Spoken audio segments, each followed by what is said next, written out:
What's going on, everyone? Welcome to the channel. My name is Jacob Scott. Thank you so much for stopping by. Today I'm putting my iPhone portrait mode up against the DSLR. Let's see if it can hold up. Let's go. All right, so I'm out here with Jackson. I'm gonna be taking some portraits. The camera that I'm gonna be using as the DSLR is gonna be the Canon 80D, and I'm actually using a super cheap Yongnuo 50mm. So this setup here, you could probably find it used for around $600 to $800. Whereas that's around the price of a brand new iPhone. And the iPhone that I'm actually going to be using is the 7 Plus. So not brand new, but let's see how they compare. Let's go. Look over here at me. All right, so this is actually going to give you a little bit of an idea of the focal distance between this 50mm on this crop sensor camera compared to the iPhone. So let's shoot this really quick before it starts raining. All right, so before we jump into the results, I just want you to keep in mind that the iPhone photos were shot in JPEG format. I know I could have got a third-party app to shoot RAW, but most people are just gonna be shooting straight out of the iPhone app, and they were all edited in the iPhone using Snapseed, and I just did basic correction.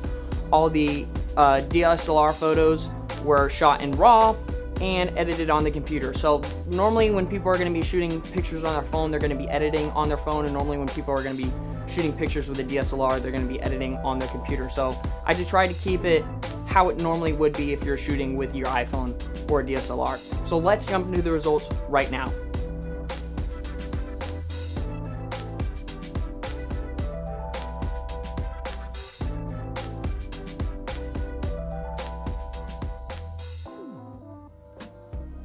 All right, so before we get any farther, drop in the comments below which ones you think were which.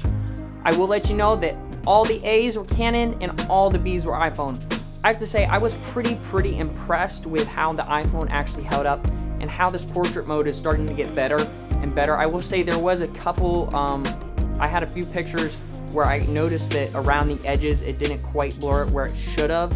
But for the most part, and to someone who's not really looking for it specifically, it's pretty hard to pick out, and most of the photos that you're gonna get with it is pretty good. I was also pretty impressed with how the blur, it was no blur at all or a ton of blur. It actually sort of faded into the blur, which actually made it look a lot more realistic, and I was just overall pretty impressed with the iPhone.